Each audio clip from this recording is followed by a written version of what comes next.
clothes. Good evening. Good evening. Good evening. I am Nicole Everett, I'm Joe Keetra. I'm Nick Rains, dating coach. and we are the love team of Single in the City where kings meet queens. And And go ahead. tonight we are wearing all black in honor of the late and great Chad Boswick. So we're going to represent tonight on our Wakanda Forever. May he rest in peace. We Yes. also want to acknowledge the passing of Coach John Thompson. So pray for both of those families. Yes. Also Wakanda Cliff Robinson. Forever. Also Cliff Robinson, also as well, late great that played in the NBA. Also kind of passed around the That's same. right. Okay. So we're gonna be throwing the Wakanda sign up a lot tonight. so Nick, when I agree, I'm gonna be like Forever.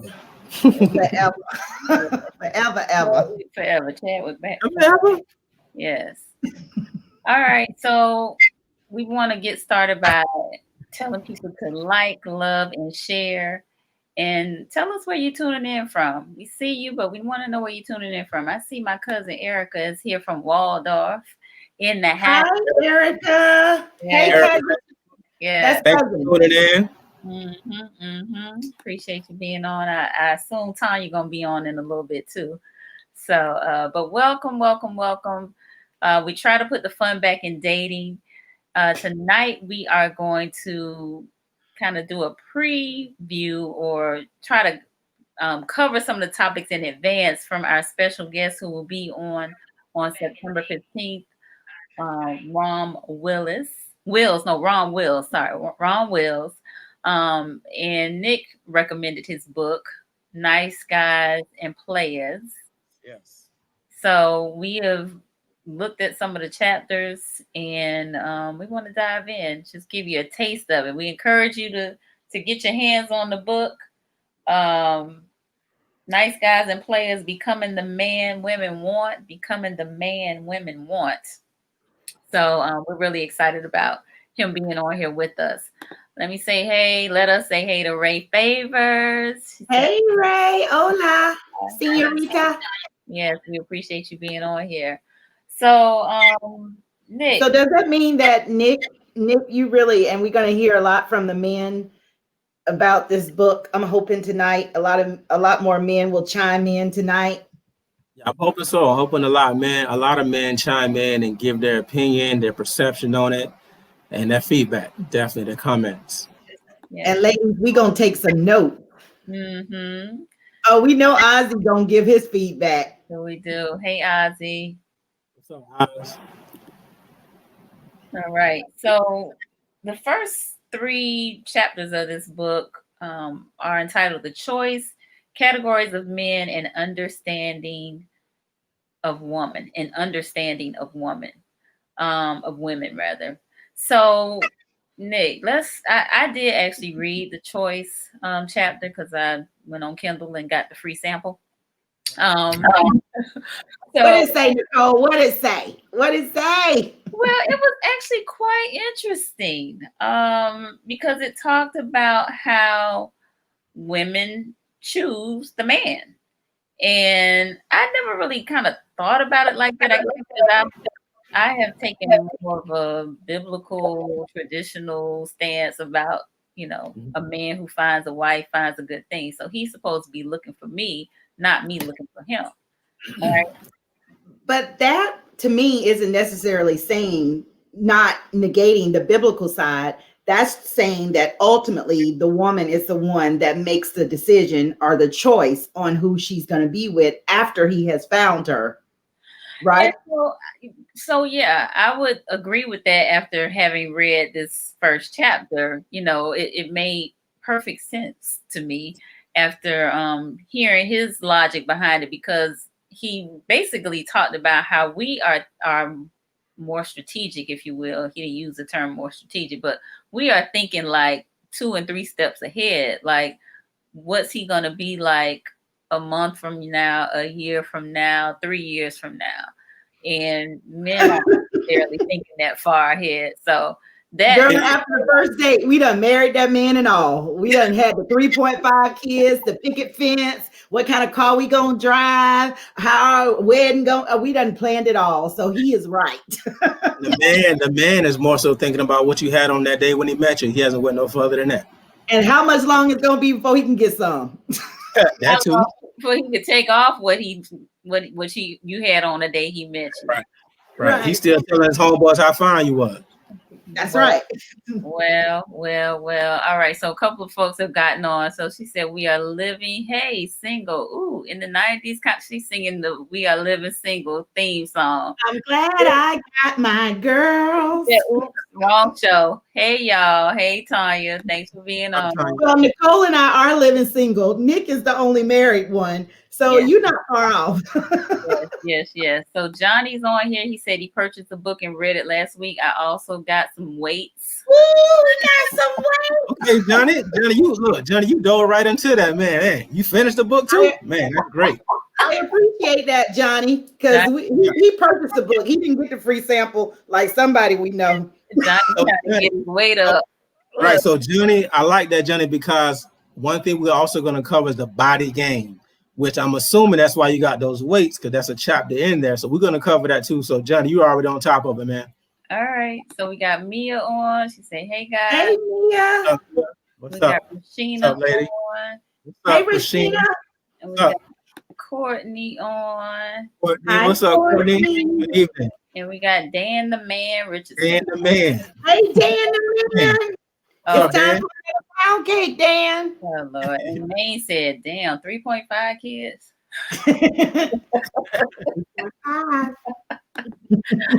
Wow. All right. So Nick, I don't know if there was something else that you wanted to say about that first chapter in terms of the choice. So I think the question that we were throwing out there was whether or not the woman chooses the man or the man chooses the woman.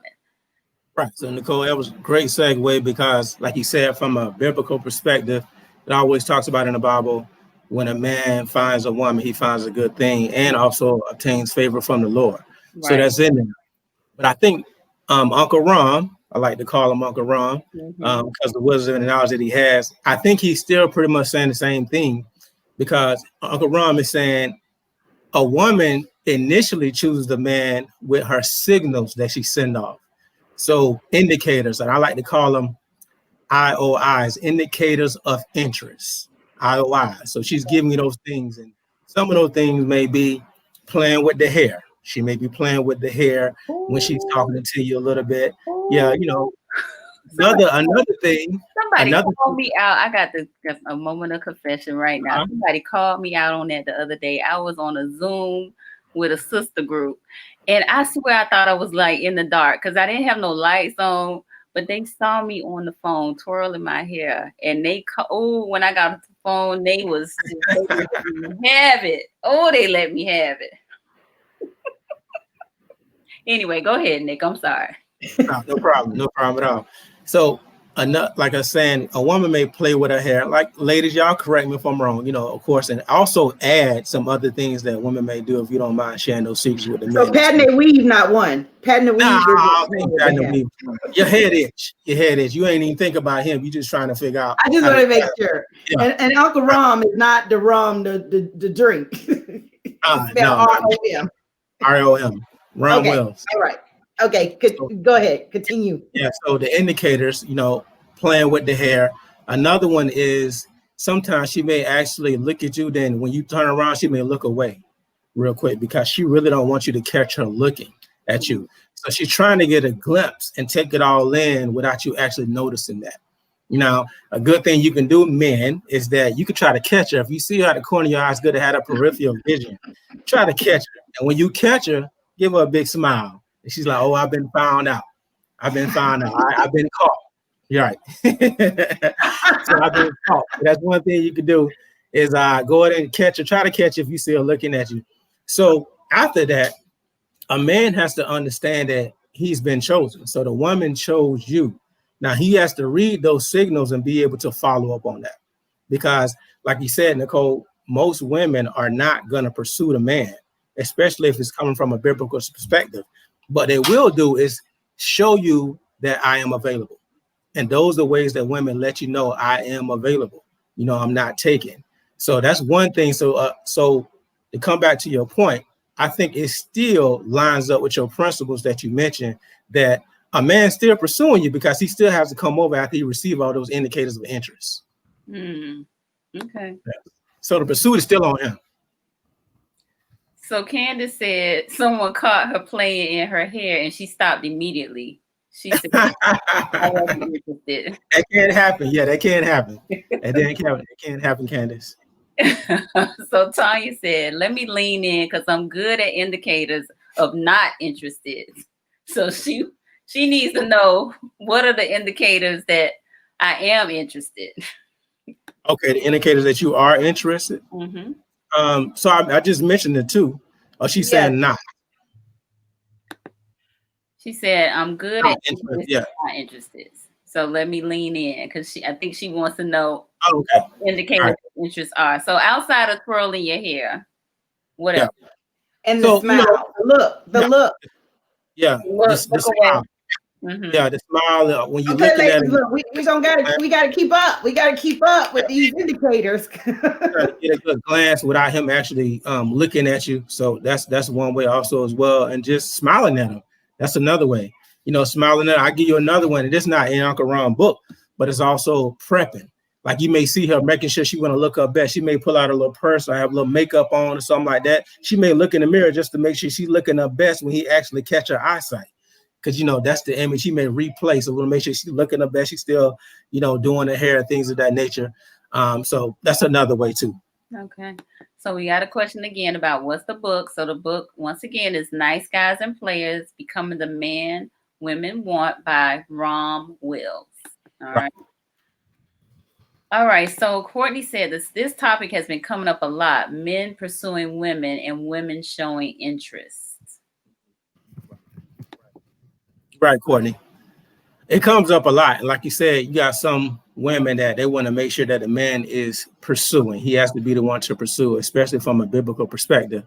But again, I think Uncle Ron, he's not discrediting that. He's actually saying a man still can pursue, but a woman actually chooses the man first, but the man has to follow up with the pursuit. So it's still in line what people may be thinking. Okay, cool. Okay, so he's saying that the woman makes the choice. The woman makes the choice by the indicators that she gives off. Right. And then ultimately she makes the choice or decision on whether or not she wants to date that man or not. Exactly. Because this is an example right here. So if you have, say for instance, a man is checking out a woman and he want to pursue her. Say for instance, he goes over there. I think somebody mentioned that before. I forget who it was. Say for instance, he goes over there and she rejects him. And she says she don't want to talk to him. Well, that relationship is never going to happen. There's no way he could really pursue her because she already shut that down. So again, the woman has to choose with those indicators because she has to allow him to pursue. He can come and try to pursue somebody if he wants to, but he can get caught with stalking if she don't want to keep talking to her. So it's like you can catch a charge if she's saying, leave me alone, you keep following her. So it has to be a woman. She initially chooses the man. He follows up with the pursuit. Because even in those cases where I have heard or seen cases where men have continued to actively pursue a woman, even after she has said, no, I'm not interested. And then ultimately he has won over, her heart, and she made the decision that she wanted to date him. Right. So go ahead. No, go ahead. So let me tell you with that, I have seen that, Jaketra. I've seen that a couple of times. And let me point out the man's part. Whenever I seen that, the man was very persistent, and the man somewhat knew where that woman was. So he was able to, maybe he worked with her, maybe he went to school with her. So he always had access to that woman. That's a big part. He had access to her. And the fact that he had access to her, she can't run from him. You see what I'm saying? It's like he just naturally seeing her a lot. So that's the case that I say that. So the thing is that also the woman, she is not totally shutting him down. She's saying, yeah, I'm not interested, but she's still like, okay, but what you saying again? So she's still somewhat entertaining him reluctantly. So she's still somewhat entertaining. She ain't just shutting him down and like, listen, you come over here again, I'm gonna call the cops. She hasn't done that. You see what I'm saying? So she's actually saying, I'm not interested, but what do you say again? Or she's kind of letting him stay around. So it's dangerous if you let a man that actually has charisma and he actually is a smooth talker and you keep listening to what he has to say. Eventually, if you keep coming around, you keep entertaining him, he could change your mind. And I've seen that before. So it's got some people in some trouble. It's probably got some of us in some trouble before, and we'll be honest about it. You allow him to stick around. You allow him to stick around, and guess what? When that man's sticking around, you got to understand that he's actually doing research and he's learning what it takes. He's learning what make you tick. So he's asking all these questions. He's learning. He's doing his research. So that means that a lot of times that man can become what you thought he wasn't in the beginning, because now he's like, okay, you didn't like me at first, but actually I am that. So I've learned some things about you that you actually like. So again, we have to go back to the love language. I learned that you like quality time. I learned that you like gifts, because you entertaining him, you letting him learn more about you. The only way to get that man away from you, and you don't want him, if that don't really happen, a woman shuts him down completely. And she does not allow him to be entertained. She's not receptive to any approach or anything he has to say. Okay, that's a Wakanda right there. So Alethea said she also she's got the I'm not interested part down. I need help showing interest indicators. She said, I'm listening, Joe Keetra. All right. Yay! She's listening. Rachel Porter said, men choose, but we decide if we want to follow through. She said, but bottom line, men choose initially. So I think with that, Nick, and that kind of speaks to kind of what we were talking about before we got on the broadcast. You know, men decide who they're going to pursue, who they're going to, you know, build up their confidence to go after, to make that first move, to shoot their shot, right? Right. But see, women, like I said, women, again, they have to be receptive to the pursuit. If she shut down a pursuit, it's over. That's the thing. They would never get a chance to know each other. That's my whole point. They would never get a chance to know each other if she shut down that pursuit. He could say he like her all day, but if she shut it down, it's over. What you got? I have a question. Yeah. What year was this book written? I think 2000. That's a good question. Because there are women that shoot their shot also nowadays. 2015. You know what I mean? Because there are men, one, that don't mind women shooting their shot, and two, that sometimes their confidence level isn't there, you know, especially if it might be a woman that they might feel is not on their level. So they shoot it, or they shoot it when they go into Messenger. That's the man, you know, shooting their shot. But I think women shoot their shot too. Mm-hmm. Yeah, he does talk about that too. He alludes to that. And he called some of those women are aggressive. So, and that's not aggressive in a bad sense. It's such aggressive that you know what you want and you are actually proactively going to get it. That's why I was wondering what year the book was written. 2015. You know? Yeah. I'm sorry? 2015. Oh, okay. Times sure have changed in these last few years. Brian's entanglement. So Ozzy said, this is the chase game. She wants to be chased. Words are powerful. And just like faith comes by hearing, if she hears enough, she may change in her feelings. That's good, Ozzy. That's good. Like I said, she continues to entertain. Look, right. Y'all, we are doing Wakanda tonight for Chadwick. So Janelle, Dr. Robinson. Hey, what's up? Hey, Janelle, Dr. Robinson. All right. Rachel said, my husband always says he doesn't like women more aggressive than him. Okay. Someone said that women do shoot their shot too, and they don't always hit the target. So that is true. And a man has to be interested also. He has to be interested, because the thing is, if you want him to pursue, you're not going to get it if he's not interested. Right. So it is true. Right. Right. So that was the comment by Emmett Thomas. So thank you, Emmett. Okay, cool. All right. Anything else we want to say on choice? All right, we got Earth. I can't wait for him to come on so he can really break it down. Right. So he'll be on September 15th, y'all. So you got to come back on September 15th to hear him talk about it. Yes, definitely save your questions for Uncle Ron. Definitely, this man is a field general with a wealth of knowledge. So you definitely want to save those questions for Uncle Ron. And Johnny didn't have anything to say about the choice. No, he didn't. So Shedkuru, I hope I'm saying it right, Mr. Sarah. He said, "Why do nice guys get slammed by women?" Is that a question you want to answer right now? Oh, We can get deep into that, and we kind of talked about guys and players. right. And it would help if he would define what a nice guy is, because a nice guy, by his definition, may be completely different to a female. Yeah, right. Nice guys can sometimes be seen as pushovers.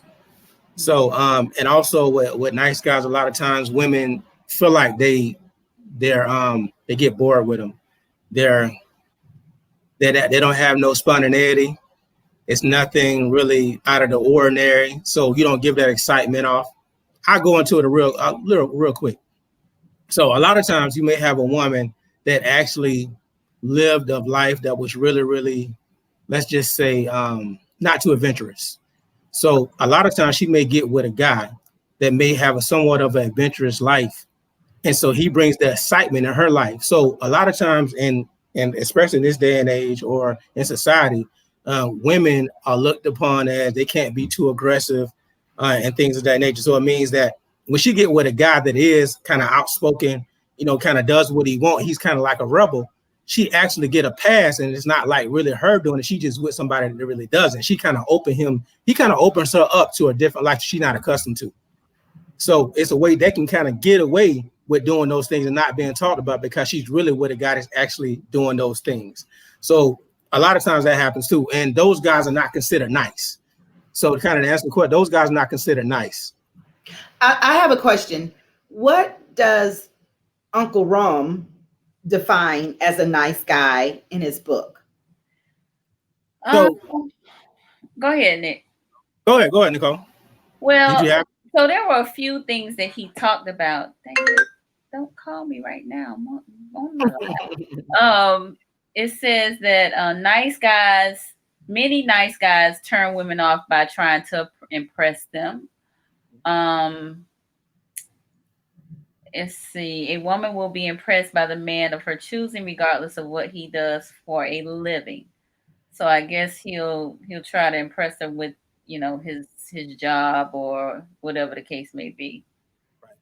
But see, that wouldn't make him. I wouldn't classify him as a nice guy just based on that definition alone. Yeah, that's not it alone. It's kind of woven throughout the chapter. So I was just trying to scroll it a little bit to. Okay, well, while you're looking for that, I have two comments that came in. One came in from Stacy King. He said, "I would have loved to have been a part of this conversation because he is a singles minister." So Stacy King, I will reach out to you because I think that'd be awesome if we could have you on possibly to talk about that, since you're a singles minister and we were trying to reach out to singles minister. Absolutely. If a woman is not interested in a man, you have to be wise on who you are pursuing. That was his comment. And then Walter from the DMV area said it's a complicated mess because sometimes women play hard to get and we just get turned off and move on. So you hear that, ladies? He said that us ladies, it's complicated mess because us ladies play hard to get and men are tired and they just move on. The other thing that dig into the nice guy, what I've heard before and what I see is that a nice guy also, he puts the woman before everything else he has going on. So that means that he would do anything to get the woman. I think Uncle Ram alluded to that. He'll do anything to get her, meaning that he'll forsake his mission and his purpose because all he's concerned with is trying to get with her. When really the woman wants to actually collab with you and help you with your purpose and your mission because she has some work to do. She's a helpmate. So a nice guy would do anything. He would try to impress you with his job. He'll try to impress you with what he's saying. He'll do anything for you, forsaking his mission. So that's also a nice guy. And also he will also allow himself to be disrespected from a woman as well. A woman could treat him any type of way and he'll still come back.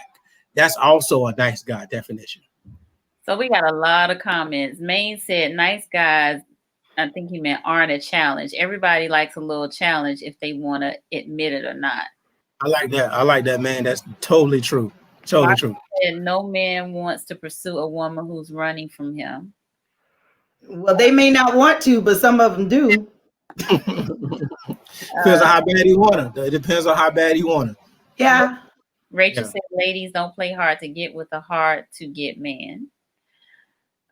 Rick Cotton is on. He said, in this day and time of social media, it seems as if wild, freaky women are plentiful, but wifey material are few. I agree. And unfortunately, the wild, freaky women are the ones that's making it hard for the wifey material type women. And that's a whole nother discussion with reality TV and all that kind of foolishness. Because the reality is, it seems like that's who men are choosing, are the freaky deaky women. True that.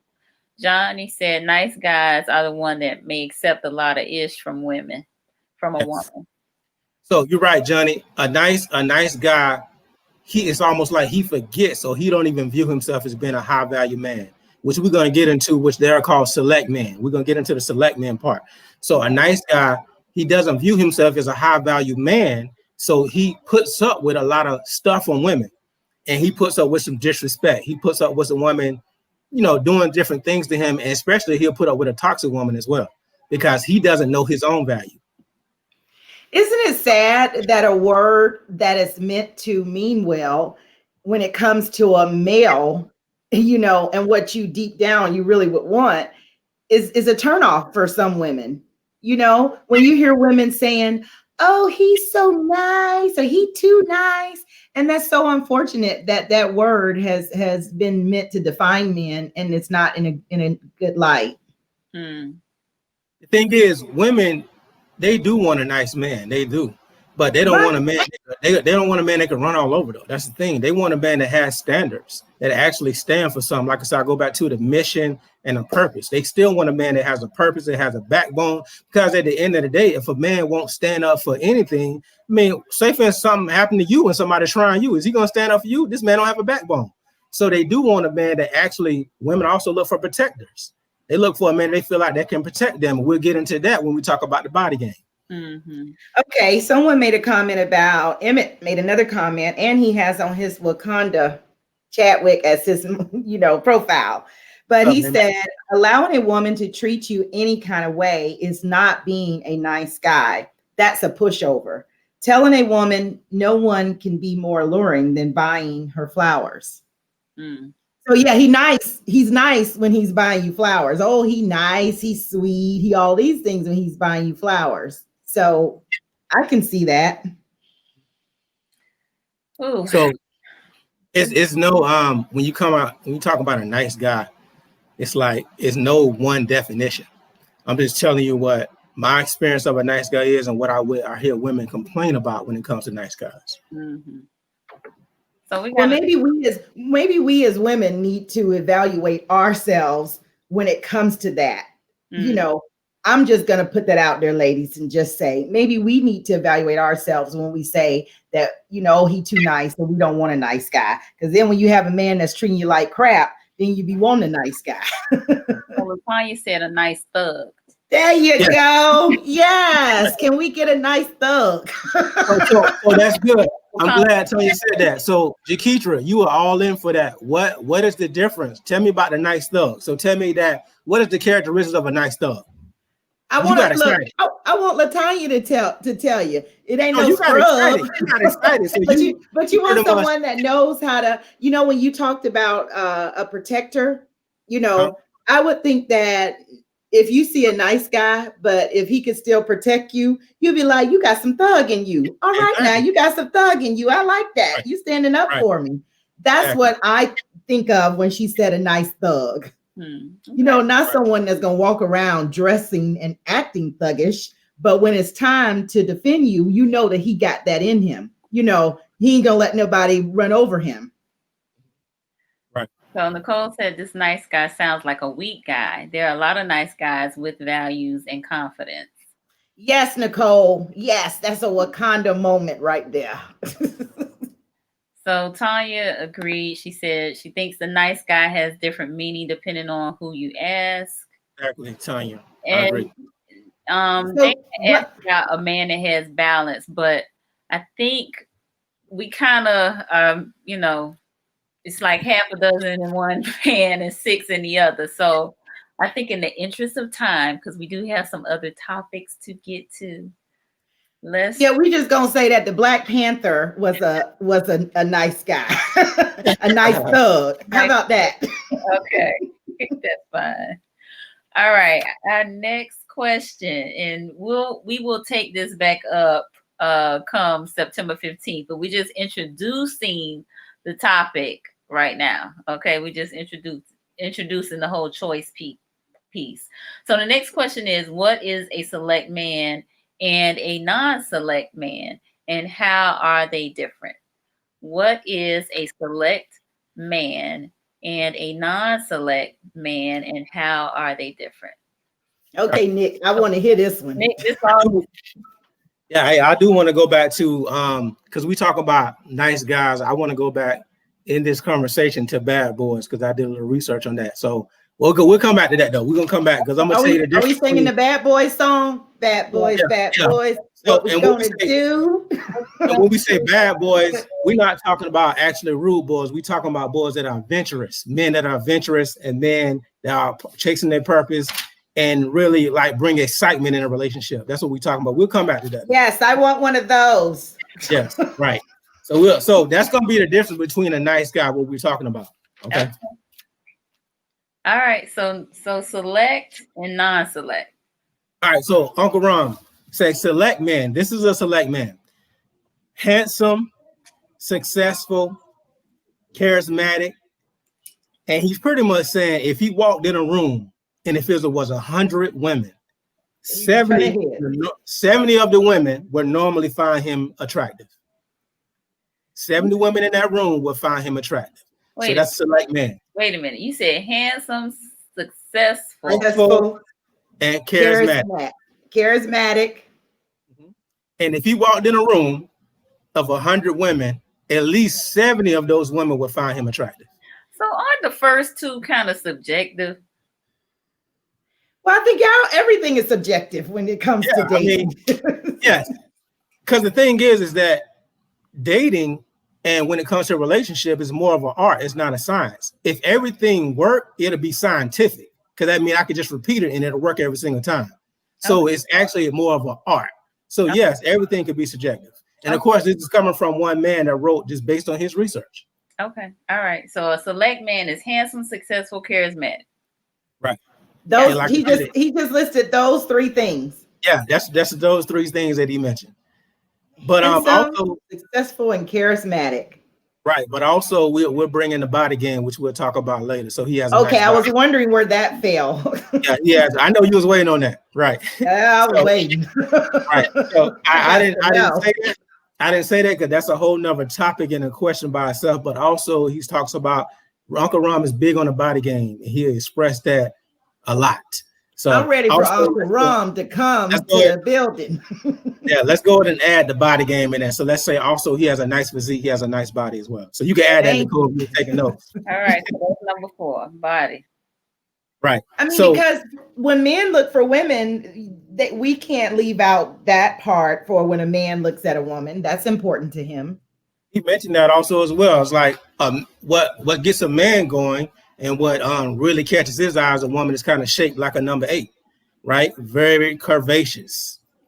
So those curves just like do something to a man when he sees that, you know. On the diva level, we'll get. Come on now. We need to know. Come on. We're holding back. We need to know what's the deeper level. Go deep. I mean, immediately, a man thinks about sex when he sees that. It's no way around it. I mean, he thinks about that. So he thinks about that. He also thinks about reproduction. He thinks about what type of child he can have with that woman as well, which women do too. That's why they come with them weak lines sometimes about I want you to be the mother of my kids. Hey, that's where that come from. It really mean that, right? Yeah. Okay, so select, he added the body game in there. Handsome, successful, charismatic, and nice physique. Mm-hmm. Right. Okay. Right. So the other thing, okay, go ahead. The individual, yes. Men Yeah. are Well, good. she said that from her experience that select men were arrogant. Yeah. More Some arrogant. are. Listen, there are some non-select men that are arrogant. I think arrogance doesn't have a title It's not, other than arrogance. it's not respect of persons. It's no respect of person. Yeah. Gotcha. See, also that's also subjective too, because arrogance could mean he has a lot of confidence. Some people may say this man just extremely confident, and if you're not used to that, that can come off as arrogance. So Well, I think that we're at the age now to where we should be able to differentiate between arrogance and confidence. We should be able to. should be. Right. Oh Lord. Yeah, these comments are off the chain. Women are sensual. She was Yes. men visual, women sensual. Ozzy, he looking at childbearing hips. Right. Yes. Thank you. That's it. Right. This is true. I agree. True. All right. True. So Yeah. what did Mia had a comment? What did Mia say? Yeah, I would be invisible to him. Guys that notice me should not approach anyone. My Vibe. vibe, okay, must be in the Matrix because the strangest people approach me. Either they are the biggest player in the entire universe or homeless. No in between. Period. Biggest player homeless. Wow. Mia, you might need to call Nick for some That's the Listen, contract. Yeah. listen, yes. And Nick, that would be a great time to share your information so that they can call you. Yeah. See So, that of course, sign up there? Yeah. You can follow me on Instagram, The Love Innovators. Also, like I said, I do a free consultation. My website, loveinnovators.com as well. And then theloveinnovators@gmail. And you can book a free consultation. And we can go for there and talk about your data needs. Okay, so we covered the select. Mhm. Have we finished covering the physique? Kind of sealed it. Yes. Yeah. The physique was pretty much the fourth characteristic of a select man. So you only have 4 characteristics of a select man. That's what he listed. Okay. Okay. The non-select gonna have about 10. Not really. Surprisingly, non-select, he pretty much goes to the room scenario. He said out of 100 women, they would be lucky if 10 women even notice them. So that's a non-select guy. So what, he's just That's all he said? invisible? What? I mean, On that point, on the part that I pulled out, it's just that he doesn't have the body game. He doesn't have the physical, he doesn't have the attractiveness, he doesn't have the looks, he's not charismatic, and probably don't even dress that well as either. So Okay, Uncle Ron gonna have to give a little bit more on non-select. right, I'm I want to sorry. leave it. I want to leave that for him. I want to leave a lot of that for him. Okay. Sarah said, do you think Ron's work reinforced patriarchy and shame non-select men? No, he does not. Because All right. Uncle Ron, that's a good question. Uncle Ron, he talks about how non-select man can actually work towards being a pre-select man. So that means he can actually do some things with himself. And a lot of times that takes like a dating coach can help him get to that point where a non-select can become a select man. Okay. Or what's that movie where Wendy Raquel took Bobby Brown and made him a select man? You remember that movie where she made him over, and or like Lynn Whitfield did with Martin Lawrence in that movie.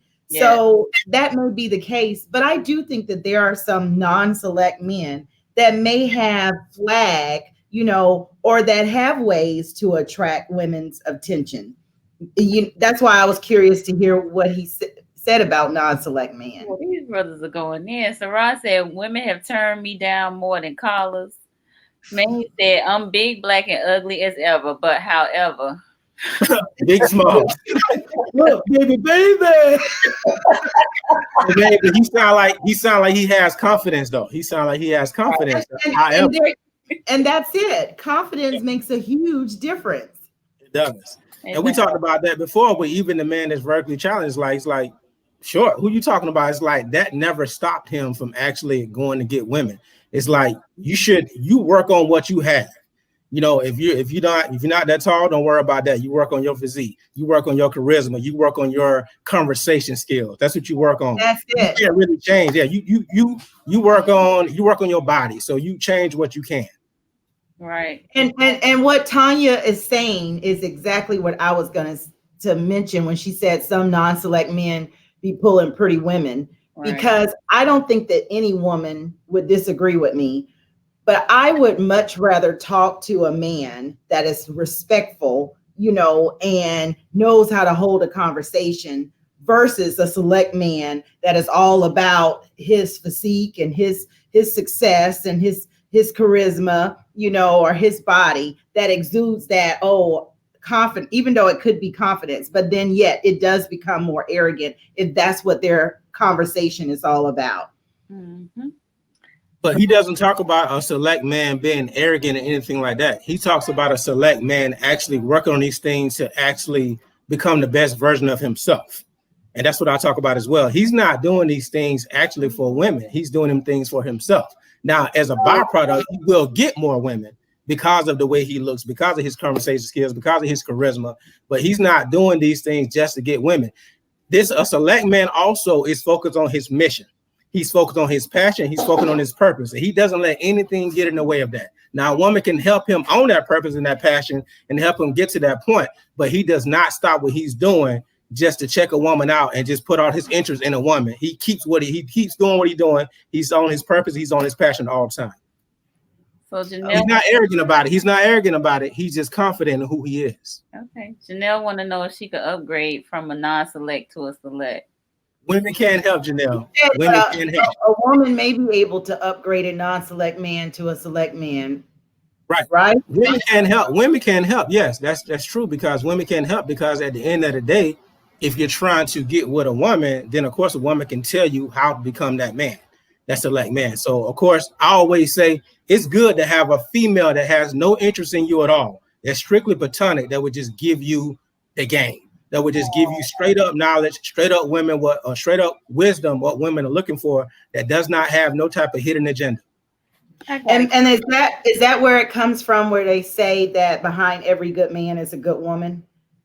So it's a good woman that has made that man to be who he is, and that could possibly have taken him from a non-select man to a select man. That's possible. That is possible. So Mia said, I've taken that route too. I will pick a non-select, and after I hook him up, off he will go into the wonderful world of being a player. I give up. That's a hard. Oh, Mia. First of all, Mia, repeat after me. Thou will never, ever give up. Because God got you. You hear me? So don't you ever give up, okay? Yes. Nell said it's a huge responsibility. I have no desire to do that work. She said I'm asking for the women who have the desire and capacity to do the work. All right. So let me tell you one thing about that though. If a woman actually helps a man become a select man, if he's not doing it for himself, a lot of times those things he will actually lose, because he didn't do it for himself. You actually help him get there. If that is not his passion and his mission to become that man, then he may revert back to what he used to be. So it's like he has to really do it for himself. You can help him get there, but at the same time, while you're helping him, he said, you know what, thank you for that. And that's who I want to become. So he has to want to be that too as well. Because if he's just doing that for you, man, I mean, it's like you can lose it. I'm sorry. Rachel said you can't fix him up too much now. You're too attractive for somebody else, Rachel. Mm-hmm. Right. Marcus. So there are men that have given women credit and to them and say, and even, you know, Steve Harvey will give his wife credit for her making him to be the man that he is now. Right. So that's a case in point. True. I do think some women love projects, and I don't know if they intentionally love projects. I think that just may be their way of dating. They just always seems to stumble upon the projects, you know? Yeah, I think a lot of times it's an innate attraction, you know, that women have. Like men that need a lot of fixing up. they fixer uppers, they're attracted to these type of women. I think it's the same way. It's a gravitation pull that they actually meet these men. Gotcha. But don't you think that in the whole dating world, we should attract or want someone that is going to make us even want to become a better version of ourselves? Yes, I think so. I mean, I definitely think so. that's just what I'm thinking. I want someone that's going to be more of an enhancement and that will motivate me to even strive and be a better person than what I am. Mm-hmm. Yeah. Yeah. I think that goes into who you attract. That goes into the imprint that we talked about before. Mm-hmm. You know, who your dad was, who's the first man you slept with, and it's usually the first two men. And so you naturally unconsciously attracted to those men. You don't even know why you look for them. And so that's what you're attracted to. So paying attention to that imprint as well is deep. Wow. Mhm. And your brother, like a close man to your brother, a close uncle. Mm-hmm. Right. One young lady said, I'm so tired of credit after we break up. I'm not looking for another project. Marcus said, I don't want to be a woman's project. That's right. Be your own project. Right. Janelle said, I used to be one of those women who love projects. My superwoman tendencies felt more validated. Wow. Ursula called him the social worker. I would agree. I agree. Look, that's Wakanda right there. Hey, to Janelle's point though, I think that goes back to, I think it also deals with love language too. It's like you feel validated because that's the type of love that you like to show, and so you feel more fulfilled when you're doing that. So I think a lot of times that's like you said, it's fulfillment for her as well. It's not like she really want to do it, but that's just like that brings fulfillment to her. Right. So she further said, if your motivation is for yourself and not truly to help him be a better man, you will stay frustrated. I did. That's good, Janelle. Very true. Good. Very true. All right. Anything else we want to say about select versus non-select? No, that's pretty much it. I'm gonna leave some. I got I have someone. Edna has a question. She has wifey's chiming in. What she saying? Huh? Nick's wife. Okay, she has the floor. And a lot of times, what you think you want and what really need in a partner is very different. What you think you want and what you really need in a partner are very different. So that's true. Mm-hmm. I agree. And I think me and my wife, we talked about that when we got married, is that when I married her, of course, I was okay with the package. I was okay with the physical attraction and what I seen on the surface. And then when I got married to her, it was more so like she was things that I didn't even know I would need. When it's almost like she started unraveling like an onion. So it's so many layers to her. It's like God was like, you know what? You don't even know you need this because this 10 years down the road, but whatever you need 10 years down the road is in her. Mm-hmm. Ooh, that's beautiful. Shonda. It is. Okay, so Edna's comment is, isn't attracting a project a sign that you have an underlying need to be fixed in some way also? Oh, that's good. I think that's deep right there, Edna. I think that's where we need a social worker or a pastor to really go deep into that, because I do think that all of our decisions and things that we do, even I know what me with overeating, I think all of those things have an underlying issue to something deeper. Mm-hmm. And whether we are able to deal with that or not, that's us to take on that project. Yeah, and I think that's true because Dr. Janelle, she actually referenced that because she said when she took on that project, she felt validated. So that means that a lot of times she wasn't validated with other men. So that means that it's a need to be validated while she took on those projects. So yeah, it's an inner line, it's a deeper meaning behind it and a need. And I hate to bring this up, but to reference the Jada Pinkett on the entanglement, when she said that she wasn't happy in her life with Will, but she took on a project with someone that needed to be fixed. And that person allowed her to get what she was getting because she thought she was giving that person what they needed also. Yep. Yeah, and that could be true because you could look at Will Smith like what actually do he need? So she like, what does he need? You see what I'm saying? But yeah. I think sometimes people find fulfillment, as Dr. Janelle mentioned, in feeling needed and being, right. So like she said, superwoman complex that she had within herself to be the hero, to help save the day or what have you. That was the fulfillment more so than him helping him to be a better man. Yeah, and I think that goes both ways, because if you have a very, very independent woman that has her own, then it's like the man is really looking for his place. How can he help? But the thing is, she's been taking care of business before you even got there. So really, you're trying to figure out, where do I fit in? So they need to be validated. Right. Rachel said, I didn't look for a project, but over time, our life experiences led to me investing in our relationship and us, each other. So we both benefited. Okay. Well, that's good that worked out that way. She said so Rachel said she thinks Jada needed Will just as much as she needed him. Him being August? I'm assuming. Maybe, I guess. So thank you, Jessica.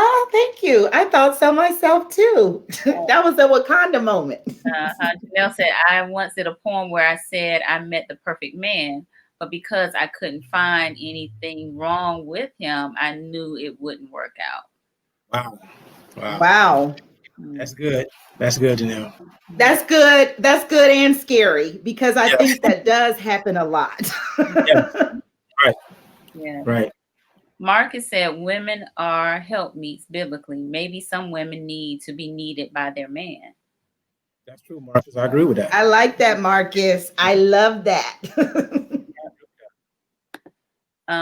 She said that process came from my own insecurities and being able to live up to the perfection I could see in him, though no man is perfect. No, we know it's only one man that's perfect. We know who that is. But back to Marcus' point, in the movie with Nia Long and Morris Chestnut and all of them, do y'all remember in the scene where she was such a successful independent woman, and the guy that she was dating, which was a Caucasian guy, that's what he was trying to get her to see, is that all he wanted for her to say to him was that she needed him. Mm-hmm. So I think that that's a good point that she brought up. Yeah, can you put Marcus his comment back up too? Because I had a point I was gonna make with that, because I think the help me part. You remember we talked about this too with Reverend Dr. DK. Mm-hmm. Is that women are helpmeets, Marcus, and you're exactly right. Because a woman, she wants a man with a purpose and a mission. So if a man doesn't have a purpose and a mission, she's like, what can I help you with? Because you're not busy doing anything. Mm-hmm. So of course she can't really find her place biblically, because the man is not doing anything. He don't have any interests, don't have any passions. So she kind of get lost, like, I can't help him with anything. So essentially she'll get bored. Okay. Very good. Ozzy said, Nicole, stop skipping my stuff. What stuff, Ozzy? The last thing you said. Ozzy called you out, Nicole. Now go find Ozzy stuff. Focus on Project Self. I put that up already. We just didn't. Ozzy, you're gonna have to write a paragraph, okay? So we can catch up. All right. So she won't skip over you. All right. So anything else about select man and non-select man? Okay. Edna said, I'm always reminding women and men that seems to have it together that you have to recognize that your assignment to assist someone in life isn't meant to become a romantic interest. Mm.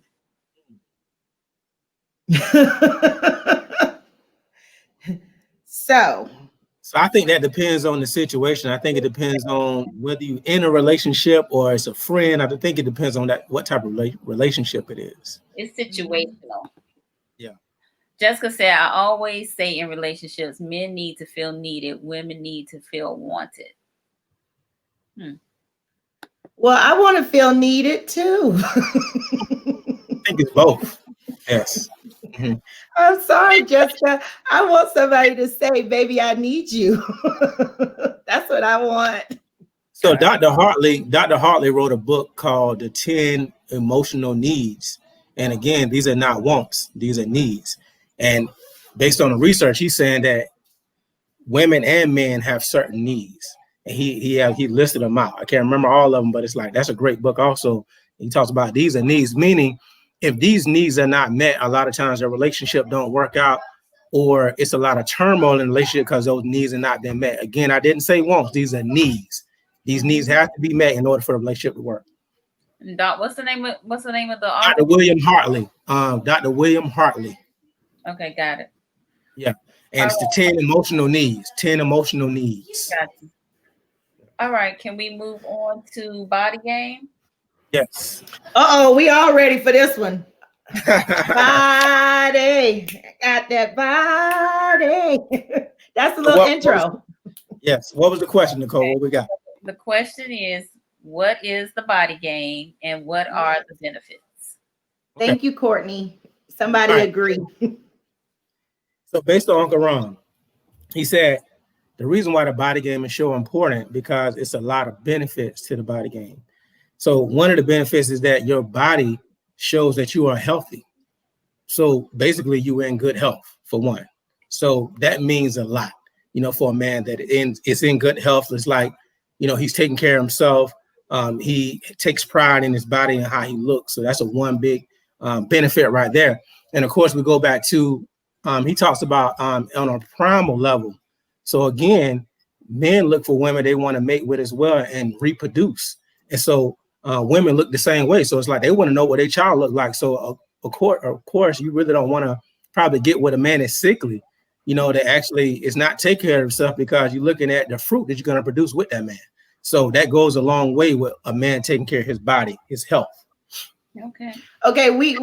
Most of us are past that having reproducing phase, but yet and still, I do agree in terms of health, because that's one of my questions that I do ask now is, what's your health looking like? Okay.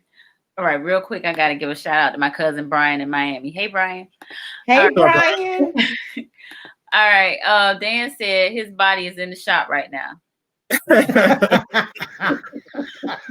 Ain't nothing wrong with that, Dan. Ain't nothing wrong with it. Well, it depends on what it's getting while it's in the shop. Hopefully an overhaul. Janelle said, I had a guy that was interested in me that was over 300 pounds. I asked my mom, how do you have sex with a man like that? My mom said, very carefully. Well, wait a minute now, because I know my ex-boyfriend was 285 and he was 6'2". And I think 300 pounds is not much more of a difference. I think that it all depends on proportion, just like for us, it depends on proportion. How is that distributed, Yes, that definitely makes a difference. Yeah. And they say, how does he carry the weight? How does he carry it? There you go. So, oh my gosh, we got so many comments. They said, I know that's right, Jokeitra. Though I work in nutrition and health, I don't want that liability. I don't think none of us want a broke down man, or I don't think a man want a broke down woman. Let's just be for real. Right. One wrong turn and that man would crush my whole left side. Oh, stop it. I didn't mean to put I don't think so, honey. It's a whole lot of positions you can do. Ozzy, it's all about the waistline, and that isn't the final straw to it. She must have all the anatomy that meets his eyes. The woman focus more on how you make her feel, and yet a man of strength physically is a plus. Right, Ozzy. All right. Marcus is looking crazy. Said, preach, Jokeitra. Hey, I'm trying to help us out. Ursula said, is it repairable, the body? Dan, I saw Dan on the when I was on the bike trail last week. Dan was walking. Dan is not. He is just. He's over exaggerating. I'll say that. Yeah, he putting in work, boy. I'm telling you. Yeah, he is. I see him out there. That's why I can't get another pound cake. All right. So the benefits of the body game. Benefits of the body game. So we was talking about the health part. So and that goes deep with the health. You can keep going about that. Another benefit of the body game is that the way your clothes fit. Especially if you like to wear clothes that accentuate your body parts, like your chest as a man and your arms and your shoulders. And that does something for a woman. Whenever you have those big shoulders and you have your chest sticking out, you look like And Them yeah, you guns. look like a man that can protect, which again, that's security for a woman, which is real, very big to them. You know, but also to go back to that, what type of kids you may have, the good genes, like you got good genes, Mhm. right? So Ursula said it's a hard no for the 300-pound guy. Dang, Ursula. Even if Okay, did you say good genes or good hygienes? oh, good genes. Good genes, genes. It looks okay. like you have good genes. Yeah, it looks like you have good genes. I just wanted to clear that up. Yeah. It's okay, but Because we don't want to talk about the hygienes again. no. We've already mentioned it once tonight, but we know. We understand. All right. Any other benefits? I'm gonna let Uncle Ron cover the rest of it right there. But yeah, the Okay. good health part, the way your the clothes fit a certain way, you know, you can accentuate your body parts. You know, if you're working out in your arms, you're working on your chest, your biceps. One thing he does mention is that if you're a man and you're working out, if you go ahead and hit, if you don't want to do everything, but it's good to do a full body workout. But you want to make sure you look good, at least from the neck to your waist, from your neck down to your waist.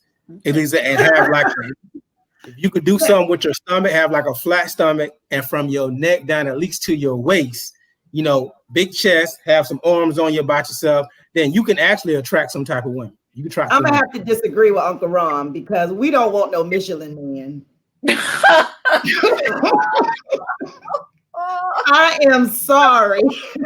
He did not ask any females on that because no, he did. Keitra. Huh? He did, and you can't speak for every woman. You can't speak for every Okay. woman. Well, you know what? I'll put it like this. No, you're right. You're right. Say what you want. Right. You're Because right. I know you're real big on legs, but you can't. I know you're real big on legs. No, I'm big on proportion. I favor more towards the arms, but I'm big on proportion. And I know I dated a guy that always wore jogging pants. And when I finally saw his legs, I was like, oh my God. We have a problem. Houston, we have a problem. I can't. Let me read a comment. She is off the chain. Nicole said, most times a man may ignore a woman who doesn't have the physical attributes that he wants, but she may be the woman he needs, and he will miss out because she can always lose weight. Always lose weight and always lose weight and willing to lose the weight is two different things. But will she? Will she lose weight? That's two different things. Or will she? Right. That's the thing. Man. So one thing and this goes for men and women. This goes for men and women when we talking about weight, right? So you already, when you meet them, you want to see what type of gym regimen they have. Because the thing is, some people, they join a gym in January because it's New Year's resolution.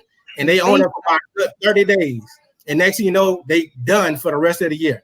So it's like, you want to see how often they go to the gym, what their regimen looks like. I mean, and when it comes to a woman, a lot of times, does she have a wedding coming up? Is she trying to fit into a dress? It's like, it's so many things that women do and men do while they go to the gym. And some people, it's like, it should be a lifestyle and it shouldn't be like, I'm just trying to get to a certain point. Y'all are killing me. No, don't put that up. Don't put that comments up when Nick is trying to make a point. That's fair. I'm sorry. Nick, I'm sorry. Nick, excuse Nicole. I was listening and I'm sure everybody else was listening. But you are absolutely correct, because I think that guys have also said that they don't care when a woman only wants to go to the gym or to exercise because they think that that's a way to get their interest. You know, they much rather have someone that is interested in bettering themselves, you know, not him, because the moment they break up, then she's going to go back to her old ways. So I think that what you're saying is absolutely true. And I think that we as women should, you know, be mindful of that. Right. Right. So the thing is, if you meet them at the gym, pay attention how often they come. Are they religiously in the gym? Pay attention to that. Do you see them all not the time? because they're religiously in the gym, but are they actually working out? Because there are some women that go to the gym just to meet a man. You know, right? Yeah, because they be holding up the machines, and I be looking at them. They be all cute and makeup on, and I'm like, really? Then it get to the point. You met her in the gym, right? And this goes where left, it goes both ways. You met them in the gym, but then when y'all get together, they stop going. They asking you, why you keep going to the gym? And somebody made a comment like that. You want to fix them up too much, you know. I don't want you to start looking too good for somebody else. You can stop going to the gym now. You already met me. We here. We together. You can stop going. Right. Okay. Yeah. Keith Austin said you can only stay together in a marriage or relationship that God put together the way life could be lived and should. The problem is the surface looks good, which it should, but the problem is they don't fit you like a Rubik's Cube, and you don't have what it takes on the inside and the tools from God to help keep him maintenance like he know you could, and vice versa. So thank you for your comment. God does separate relationships. It's good. Yeah. But the reality is, if we're going to be honest, most of the time what attracts us to someone is their outward, their physical. That's what you see first. See first. Right. I don't know you. If I see you from across the way, I see you in the mall, you like a distance away. I don't know how smart you are. I don't know how intelligent you are, but I do know how good you look. Right. Yes. Which is going to get me probably to approach you anyway. So just, then you praying while you trying to approach her, Lord, please let all the other stuff line up. Let exactly. Let them be able to hold a good conversation, Yeah. Jessica said the body needs to look good naked too. Those clothes be lying. Ozzy said the promise is Nick, then gymless with ice cream. Oh God. Right, Ozzy. Right. Well, what Jessica said is very true. People do know how to camouflage themselves. So yes, Jessica. Now Jessica is an amazing masseuse. So I know she done seen a lot of bodies, and I'm sure she can say they take it off. They took everything off. They took everything. Right. They took everything off. Like, I didn't know that come off. Right. Alethea said, I don't mind a little extra around certain areas, but not too much. He's got to be taller than me with my 4-inch heels on. He's got to be doing some fitness consistently. Tanya said, but I've seen fluffy couples who are happy. So maybe it's all in preference, right? It is preference. Absolutely. And I think that as we age, we realize, and I think Pindo said it best when she gave her list. If we know that we're not a 10, but we want a 10, then we need to meet people where we are. If we know that we got a little extra weight, then we can't be critical of someone and be like, no, I want you to be, super fine, and you ain't super fine. Mm. Right. So you're right, Jaquita. It's like, be willing to give what you want. Like, be willing, because like the thing is, if you want a 10, you want a dime, or you want a man a select man, let's just say that. Would a select man actually be attracted to you? So that's the question you have to ask yourself. And vice versa. If that man want that dime, would that dime be attracted to you? Would she be looking for you? Would she be checking for you? So you got to make sure you're being the best version of yourself as well. Jessica says she's a massage therapist. Masseuses do unlawful things I'm not willing to do, Miss Joketra, like give happy endings. Hey, listen, I still remember, Jessica, you are correct. I'm sorry, I stand corrected. You are an amazing massage therapist, because Jessica did a move on me that I'm still trying to, in search of someone to perform that move on me. So she is amazing. So y'all hook her up. Magic hands. She is. All right. Anything else we want to say about body game? Okay, someone has a comment and they said, I think it all depends on a person's personal perspective of what they like. I think someone has said that. He said, I've seen super fine chicks with big men as well as fat me. He said fat me loves slim chicks. He ain't even fat. He calling himself fat, but our fat men love slim chicks. So again, as we said before, this is an art, not a science. So we can't overgeneralize and say this works for everybody. We're talking about what Uncle Rom said, just based on his research, and this is not cross the board. It's not cross the board. And when is Uncle Rom coming on again, y'all? I just want to know. September the 15th. September the 15th. I'll mark y'all calendars for September the 15th, because I'm sure after tonight, y'all got a lot of questions y'all want to ask Uncle Rom. Yes. That's R-U-M. No, R-O-M. R-O-M. Yes. Yeah. You got I rules. might Open even it have up. Mr. Rum the night Uncle Rum come. Right. Yeah. All I'm right. setting them up. Setting them up right now. Yeah. So our final question of the night is, what are the rules for meeting beautiful women? What are the rules for meeting beautiful women? Okay, first of all, I didn't even know there were rules for meeting beautiful women. And Yeah. I want to ask Uncle Rum, are there rules for meeting non-beautiful women? I mean, who came up with this? He did. You did. Did he or did someone else come up? I'm just like, okay, what is he saying the rules are? So some of you've heard before, right? You've heard No, before. I haven't. No, when I tell you, you've heard before. He says, first of all, as a man, you have to overcome the fear of rejection. That's one big thing. You have to overcome the fear of rejection because you see, it's probably a lot of men, I would say, that see an attractive woman, but because they are scared of rejection, they may not even approach her. So you have to overcome that fear of rejection.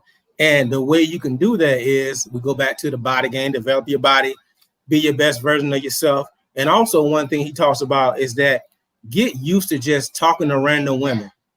That's all the time in the checkout line at Publix or wherever you may be in the mall. Just see a woman in the library. Just get used to talking to women. So whenever you approach a woman, that conversation flows naturally and you can actually hold a good conversation. So get rid of that fear of rejection. All righty. So we got Oh, comments. Those the only two? No. no, Oh, okay. You said overcome the fear of rejection. Hold on. Right. A minute. And one way he mentioned is that to continue, just approach women, just approach them on a natural basis, and approach women, not even trying to get their number.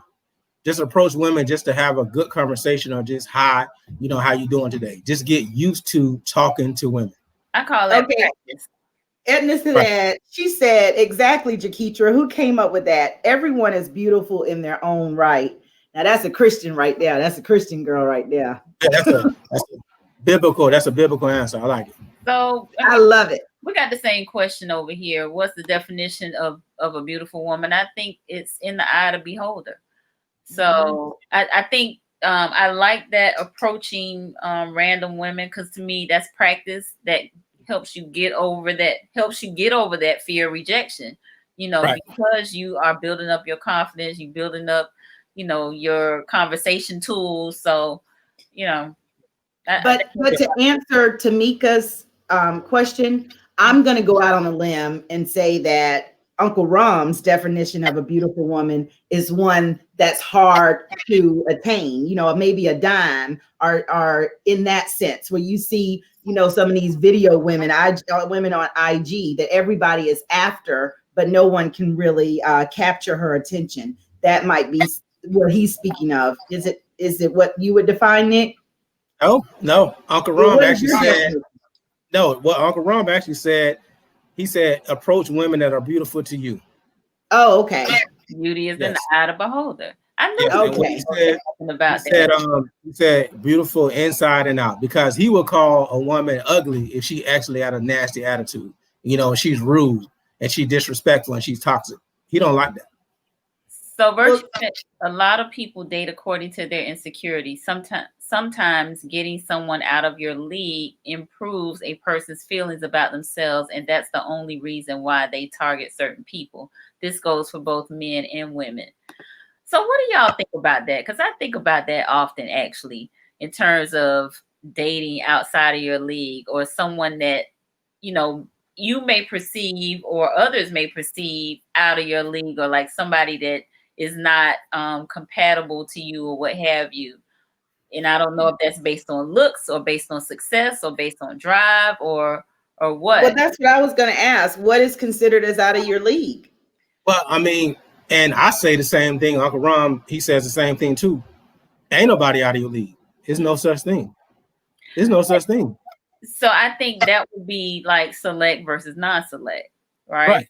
Right. Somebody that's select might think out of your league because they are this charismatic, perfect physique, successful, handsome, beautiful person. And you may not, be exact. You might not match that exactly. To other people, like you said, on the outside, people may look like, how in the world she got him and he got her. But the thing is, though, you never know a good deal until it's offered. Well, I guess I'm going to play dumb here for a minute because I'm still kind of stuck on the fact that he said that there are rules to getting or dating a beautiful woman, but he's saying beauty is in the eye of the beholder. But if someone looks at someone and say, how did he get her? Then what are they basing it off of if they don't know that person other than looks or body? Right. That's what I'm saying, outside appearance. So he's saying don't even be concerned with what everybody else thinks. If they beautiful to you, that's totally fine. That's what you want. So he's saying when he said beautiful woman, he's talking about who is beautiful to you. Johnny said he used the term attractive. Thank you. Something. I'm just stuck on the word, I guess, beautiful. All right. Ozzy said location, and being authentic and well-deserved with multi-races in conversation. Okay. Right. Kevin wrote a book. Let me see if we can get through this one. He said, yes, the body can look good naked, but if your heart is not in it, it won't last because the flesh will look for something else. It's things God allow you to see that really is going to matter, like you inspired, confident, in agreement with your thinking, and the same about what's God's is saying to you. Both. He matched up with his word. He makes you excited. You can hear her words and tell what type of day she's having, and you convince her or make her feel you cherish her. All right. I can't see the rest of it because it got cut off. But, Johnny, what is this, Keith? Kevin. I'm sorry, Keith Austin. Keith Austin. Keith, you seem like you are a very emotionally expressed guy. I think that's beautiful. All right. Jessica said, that's interesting. Sarah said, most women are out of my league. And why do you say that? Okay, I need you to repeat after me. Sarah, you need to hit me up. Yes, hit Nick up, but repeat after me. No one is out of your league. I need you to say that in the mirror 3 times in the morning, noon, and night. No one is out of your league. We needed 60 days, brother. We'll change that. So Natasha, I'm sorry, Virtue, as she goes by on Facebook. She said, if you're wanting someone who does not mirror the attributes you yourself have, that's what she's talking about when she says out of your league. Ozzy said, nothing is out of my league. It's all about my choice. You go, Ozzy. That's right. Tanya said, leagues. She said, everyone has a preference. Okay, he or she not attracted to you. Next. I like it. That's right, Tanya. I agree. Jessica said, if your body looks dead naked, she is still going on with these. You could tell the massage therapist, can't you?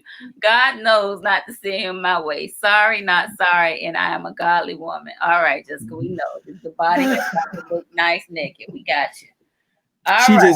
She knows herself, and that's very important. Jessica, he might woo you with other things before you get to see his body, his naked body. Gotta come on. He might do the Jeffrey Osborne. She's not fooling with none of that. All right, Nuke. After taking in all this information, I most definitely need to hit Nick up. Hit me up. Hit him up. Hit me up. All right. Okay, so Nick. Okay, can you continue, because I want to figure out what else there is to the rules. So we left off with approaching random women, because what is going to help is that your conversation skills are going to start to flow naturally, and then you're going to be able to approach women without hesitation. So it means if you see a beautiful woman over there, and that's beautiful in your eyes, you'll be able to talk to her. She keeps just laughing. You'll be able to talk to her without hesitation because you're so used to talking to women. So that means that the thing is that you don't want to get to the point where you're feeling like people are out of your league. So you talk to so many women, you're getting your reps up. It's just like anything else. You're getting your reps up. You're getting that practice. Right. Exactly. So, and it's really that mental fortitude in your mind to let you know what? Rejection don't even bother me. Because once you understand that you're not going to be attractive to every woman anyway, that's going to free you up. It's just some women, it don't matter what you do, you just not attracted to them. They just not your preference. That ain't nothing you can do. But the thing is, though, you gotta find your tribe.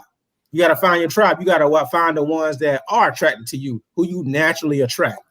You know what? I just had an aha moment when you were saying that about getting your reps up.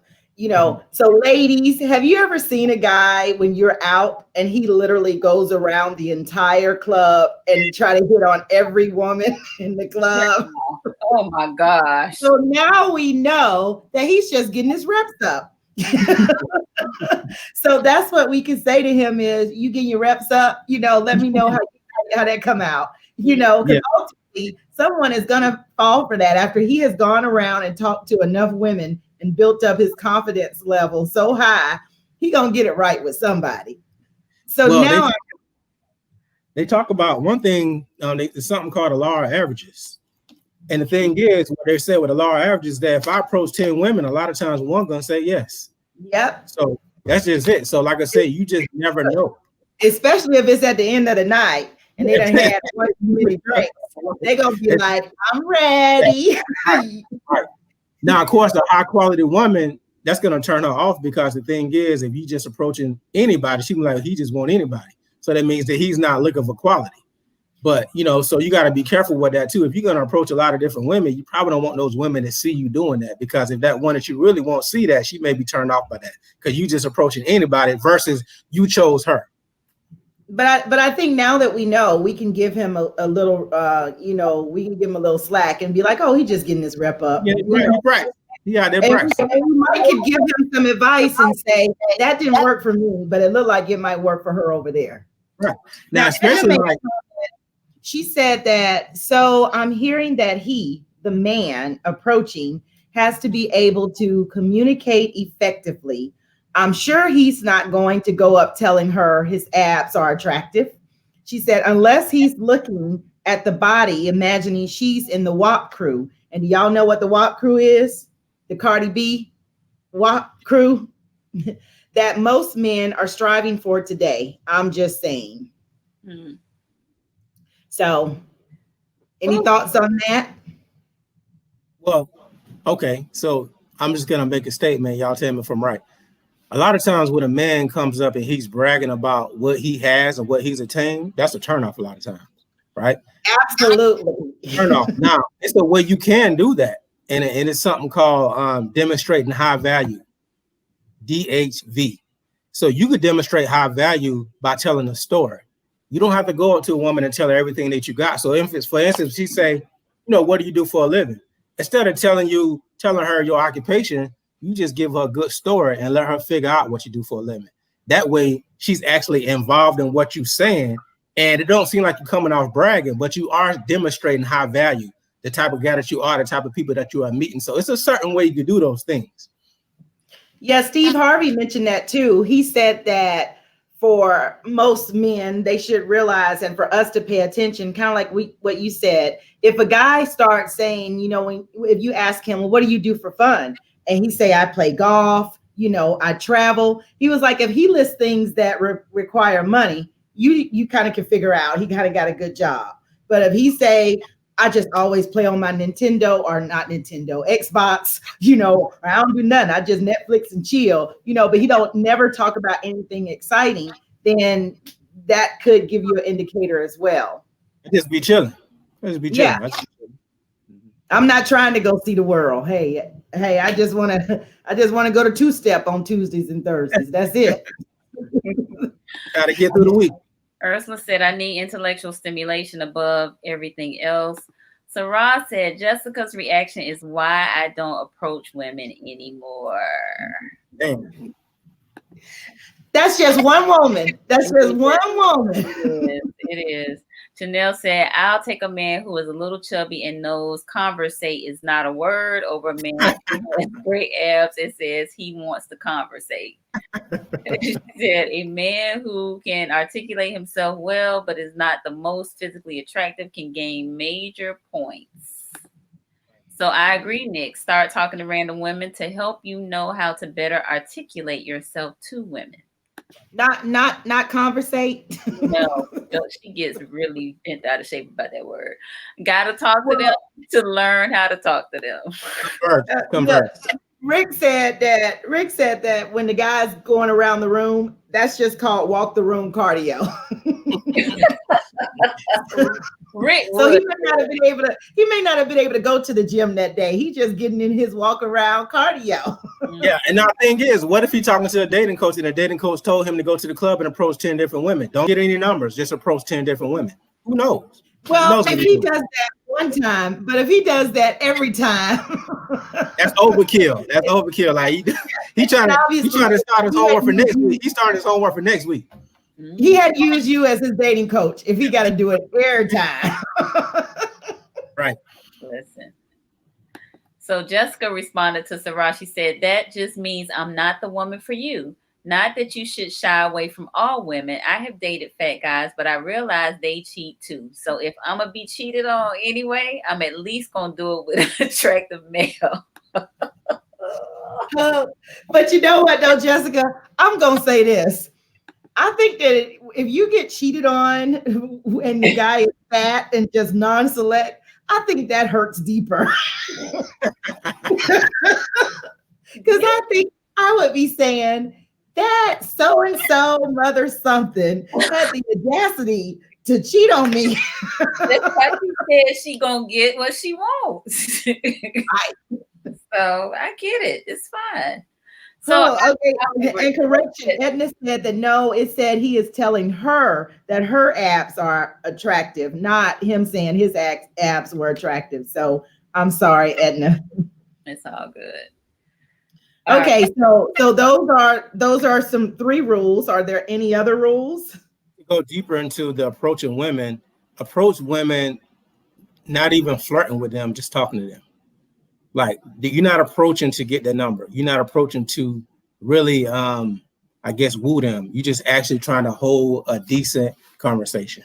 So that's the thing. It's like you're not trying to flirt with them. And a lot of times you may be surprised because, especially if you're talking to a woman that's very attractive and you did not try to hit on her, she's going like, whoa, that was different.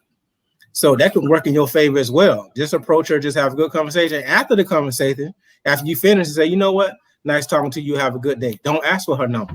You never know what that might do to you sometimes. So especially if you see that woman again. But I like to tell all of my friends, and say this, that not every guy is trying to holler at you, So you just can't think that he just automatically want to holler at you. Sometimes he's just engaging in a good conversation because you a queen and he a king and he just want to talk to another queen. So it doesn't always have to be, oh, he trying to holler at me, because no, that's not the case. Prime example is, so what if you have a married man that's happily married and he just want to talk to have a good conversation? So that means, he's trying to talk to you. He's not trying to holler at you. He just like having a good conversation with a woman that can hold a decent conversation. Sure. Okay. Absolutely. All right. Any other comments? No other rules. One thing he mentioned, because we was talking about the club, one thing he mentioned is that if you are in the club or you in a place that is dancing going on, a dance hall, things of that nature, he said it's good to also dance with women. Ask women to dance, because he said women love to dance, a lot of them. So, and he said when you dance with them, don't try to have a conversation, for one, because the music is too out anyway. Just dance with them and just have a good time. So that's another thing that can open up a door to a good conversation as well. Yeah, we talked about that before, and someone else said that. They said some guys will take the ugliest woman. I don't want to say ugly, the least attractive woman in the building and dance with her to make all the other women jealous, And I know for me, I don't care. I'll dance with anybody. I don't care how you look. If you want to dance, we want to dance. We just going to dance. Yeah. Because it's not about necessarily trying to meet each other, but you never know who that person might be. Eventually that can become a friend and help you. Right. Janelle said, talk to attractive women and other attractive women will notice. For some reason, some women who see non-attractive guys getting attention from very attractive women will now become interested in you. Talk to women to up your attractiveness. That's right, Nicole. Dr. Nicole. It's called pre-selection. So a little bit what a dating coach may, well, I'm gonna say not a dating coach, a pickup artist is one of the things they say. You can talk to two, say for instance, if this is game right here. All right, let me give y'all a little game real quick. This is what a pickup artist will tell you real quick. He say, go to an unattractive woman, and maybe even two. Talk to them, get both of them up under your arm. Now you have pre-selection because now they feeling like this man is a man of high value because he has two women up under his arm, just like Dr. Nicole just said. So it's like it's a pre-selection thing. So you look more attractive that you have two women with you already. Tanya said, dance for how many songs, Nick? Hey, as many as you want to. Right. Just the one that he asked for. Hey, that's it. Just one song. Well, Courtney wants to know, what are tips for females to be comfortable being approached, and what's good practice? Ladies, y'all go ahead. I want y'all. Let's hear from the ladies on that one right there. Okay. What are tips for females to be comfortable being approached, and what's good practice? Courtney, that's a darn good question. Mm-hmm. Yeah. I mean, for me, because I don't know a stranger, I'm pretty comfortable with anybody coming up to approach me, but it depends on what comes out of their mouth is where I end it from there. But I'm a social butterfly, so I just talk to anybody. So I don't know if I'm a good one to even answer that because I don't even know. So Nicole. So I mean, I'm social as well, not quite the butterfly, but and I will talk to pretty much anybody. I don't know, Courtney, because I have men approaching me sometimes, and I think to myself, I try to be respectful because I know I feel like it takes a lot for men to maybe get up the courage to approach me, you know what I'm saying, because of fear of rejection or what have you. So I definitely try to be respectful, but I think like Joketra said, it just kind of depends on what comes out of their mouth, what their approach is. Well, I just thought about this, Courtney. It just came to me. Sometimes both of y'all said it, though, but I'm gonna let y'all go ahead. I'm gonna finish after y'all. I'm just still in my hair. It take me a minute. But I think that one of the best tips you could possibly be given is your smile, your facial expression, your smile. That is the biggest thing for how guys will approach you, because that's what they're going to see. If you mean mugging, if you looking like, don't approach me, don't talk to me, then you're not going to get approached unless the guy is just going to be like, look at your body and just be like, all I want is just the body, and hit it and quit it. But I think that you definitely have to have a certain confidence about yourself, because confidence just says a whole lot about you as a person. That's male and female. But I definitely think that for women, I see women out all the time, even just in passing, and they don't even want to speak to each other. And I just be like, hey, sister, if you smile, it'll make a huge difference in how you're approached. Now look, both of y'all said y'all don't know, but both of y'all nutted on the head. Like whenever I coach women, I tell them that one of the biggest things they could do is smile, because when you smile, it almost says that you're receptive to an approach. That's what it says, because again, a lot of guys, if they're looking at you and they trying to get that perfect moment to approach, they're not going to approach you like you said, Joketra, if you mean much, because they want to get that opportune time that you seem like you're going to be receptive to having a conversation with them. Another thing you could do, Courtney, which I also coach my women to do, is that start a conversation with men that you're attracted to. Just all the men that you see you're attracted to, just say, hey, how you doing? And just start having a conversation with them. Simple as that. Because a lot of times, let me tell you what some men do is like, you know what? Men kind of catch that hint, like, man, she just started talking to me out of nowhere. She must like me. So the thing is that he's going to take that. If he really enjoyed the conversation, he may follow through with that. He may even come back because you actually was nice enough to talk to him. Again, showing you're receptive, having that smile on your face, and just starting the conversation. Some men, like you said, they may be intimidated, but if you actually open yourself up to a good conversation, that's going to let him know that, hey, she want to be talked to. So that's two things you could do. So, okay, I have, before you read Ozzy's comment, Nicole and Nick, because we're in this pandemic and we are now wearing masks, so it's hard for someone to see your smile. So I think that, now I think that when Nicole do the hair, but I think that also your eyes, they say that, that isn't that the way to the soul, through your eyes. So I think that you have to play with your eyes a little bit. I'll tell you, ladies, this green eyeliner for me has gotten me more compliments than anything. White men, black men, I get it every time. It's just a conversation starter. And so kind of pay attention now to your eyes, because that's what people are looking at. Courtney, I'll tell you another one too.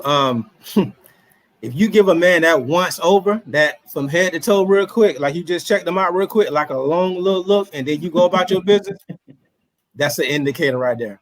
Especially if you walking by him, you just like, okay. And like that right there, if a man see that, he like, oh, you just seen that, especially with, did you just see that?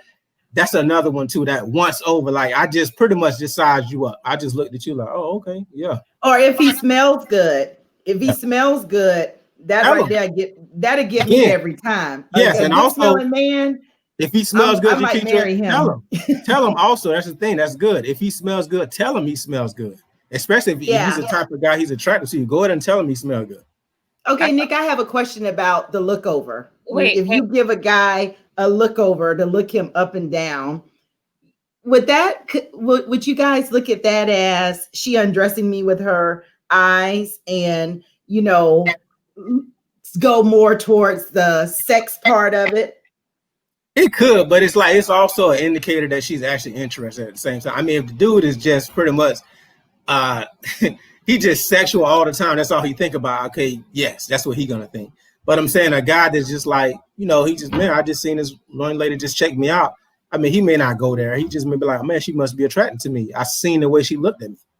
Okay, so Courtney, be careful with how you look at him, or don't say, dang. Don't do that. Just give a nice little look.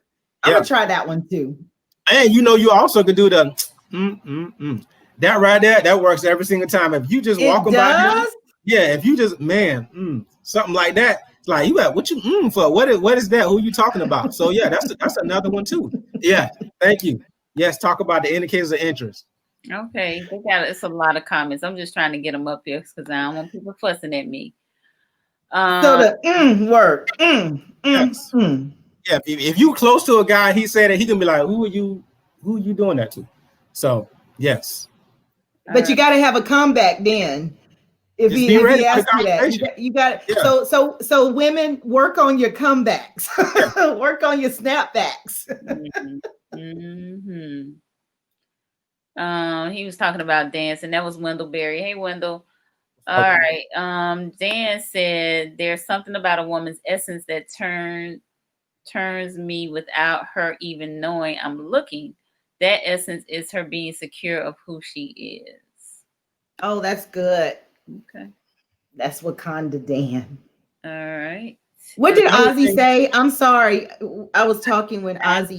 I took it away. Ozzy said diversity of different subject matters are a plus in conversation. Joe Keetra, that is why I go to jazz clubs to chill and drink my cognac. I am leaving clean as I came. Okay, are you trying to say that you leaving alone? You're not leaving with no chick? I don't know. But hey, listen, that's your prerogative, Ozzy. I was thinking about another one, Courtney. What she could do to a man is that look over it with a smize. So we don't know how to Tyra Banks. We don't know how to smize. You don't have to give us a lesson on that, Tanya. You gotta learn how to smize during this age of COVID and these masks. Right, because say you got on a mask, right? So you made a good point, Jakeisha. Say you got on a mask, and so they can't really see your smile. But say if you're passing someone, Courtney, and when you walk past them, you say, "Wow." I mean, just something like that. Just like, wow. He's looking like he knows it's only him, you and him in the area. So it's like you just like, wow. And you kind of look at him when you say that. That's another way. That's he ain't gonna hear you with the mask on. He gonna say, "What you say?" So then you gonna have to say, I said, wow, have you been tested for corona? Girl, you foolish. Yeah. Ozzy said, I'm not dancing. Ozzy, we already talked about this. You need to learn how to dance. You know, if you just keep it right there, you just do the hitch and keep it right there.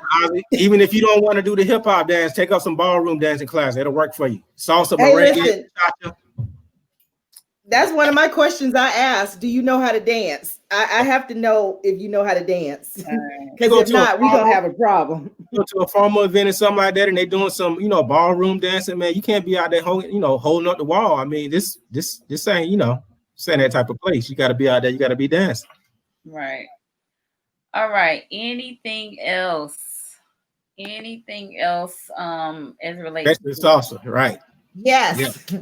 Merengue, salsa, cha-cha, all that. You got to learn that stuff. So Ozzy, that is your homework, okay?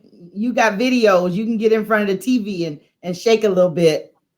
Come on now. This is 2020 with all that has been going on. During this pandemic, we all need to come out of it learning something new, So if you don't know how to dance, just learn a couple of dance moves. I'm going to call you right back. Uh-oh, Jesus. All right. So, Nice Guys, here we go, and Players. Yes. That's the book. That's what we talked about tonight. Oh, I've been spelling players wrong. Yeah. I spelled it like the player from the Himalaya. I'm sorry, author Rom. It's okay. It's okay. So just wanted to show y'all that. So Rom Wills will be on the show on when? September 15th. Rom coming 10 through. and 5. 10 and 5. So are we going to cover more of his topics next week? We will. So let me just interject because Wendell has been talking about dancing too on this feed. Him and his wife dance so just romantically at two-step, and it I know that I look on and I have lots of video of them in awe because it's just he's leading, she's following. It's just so just smooth, so like they're just telling the love story right there on the dance floor. So I love to watch the two of them dance. I've seen them dance too. It's like they got chemistry. Like you could tell the chemistry through the dance and the connection that they have. Yeah, and someone said that that dancing is just sexy, and I really think that it is. But I do think that ballroom dancing is extremely sexy, and I think that if you take a ballroom class, you learn the fact that the man is supposed to be the one to ask you, to dance, and he put his hand out. So there are so many traditional things in ballroom dancing that you can learn. And you learn that the man, you're supposed to follow the man. He is supposed to lead, because otherwise the dance does not look the same if you're not following the man. It's hard for you to do a dance if you're not following the man, the same as in a relationship or a marriage. So yeah, I took ballroom dancing. It is a beautiful thing when it's done right. So Monique wanted to know, you teaching the class? She's asking Wendell. I think so. Oh, okay. Yeah, because ballroom dancing and stepping and all of that is something that you have to continue to do. If not, you'll lose it. And you definitely need a good instructor when you're taking the class. So Ozzy came back and said, I'm an island man and I know how to dance very well. I just like my jazz spots. All right. Ozzy, you were the one that said you don't dance. You put it out there. Right? So we're going to expect you to show us some island moves. Oh my gosh. You know what, Tanya? I don't like you no more. Get off my live. Tanya, the twerking should never be over. You just twerk in the bedroom, okay? How about that? And for your man. Don't put that away. Don't put that away. That's a skill set. Don't put that away. Keep that. And men appreciate it. That's the skill set. So Dan said that's beautiful when couples dance together and they dance as if they are the only ones on the floor, and that's how Wendell and his wife dance. They do. Oh, Dan, that is just so beautiful. Yes, it is. It really is a beautiful thing to see. So Monique said yes, she wants a class. So we need to make it happen. Ooh. Yeah, Wendell, you need to start promoting that. Mm-hmm. All right. Keith has a whole paragraph. Well, I can tell you this, you don't have to say one word, just be consistent with who you are around. If God wants them to notice, they will. Just be straightforward with who you are. So what I get from Keith is that you need to be yourself. Be authentic. Okay, can we finish reading what he said? Be nice and having interest in one thing, but having meaningful conversation and being able to communicate with that person could take your I didn't know that this was going to happen will take you deeper to you recognize it's God that put you together, and others will notice, especially, and then I can't see the rest. Spiritual. Yeah. Keith is saying you want to have that connection and have that relationship with God, and he can kind of guide you to the right one for you. So he's been saying that throughout the whole line. Yep. He's been pretty consistent. And I think that's what Nicole was going to say. Yep.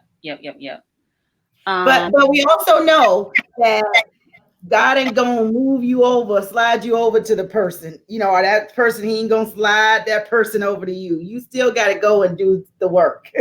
Correct. So it looks like out of this, we got a dance class that's coming.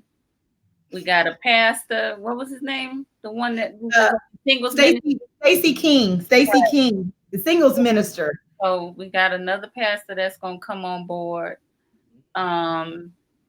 Maybe we got Jessica, the massage therapist. I was gonna say maybe Jessica could give us some what we call that body game tips or something. I don't know. Body game, yes. Yeah, maybe. I'm just trying to sum it all up. Janelle. Whew. You can write us some poems. Yeah, she did. Yeah. About projects. She did. Dropping some gems all night. Right. Yeah, and Rick Cotton can take us to some cardio. He doing the walk to cardio. And there are many women that need to work on their, what's that, the IOI, what you call it? Yeah, IOI, indicators of interest. Indicators of interest. So we need to work on that, ladies. All right. And several people need to call you, Nick. They need to reach out and get some of these services. Get my number out real quick. All right. 850-792-6390. And also, if you want to contact me for a consultation, you can hit me up at theloveinnovators@gmail.com. Can you repeat? Excuse me. Can you repeat your number again, please? Oh, she got it up. All right, and you said theloveinnovators@gmail. All right, so that's Nick's number. He is a dating coach. I definitely want to hear from the guy I kept, the one that said people were out of his league and stuff. I definitely want to talk to that brother. That's the Ra. Yes. Yeah.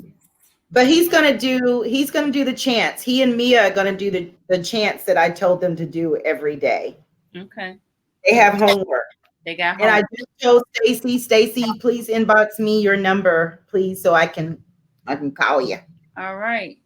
So yeah, we got a lot going on till we come together again. All hearts clear?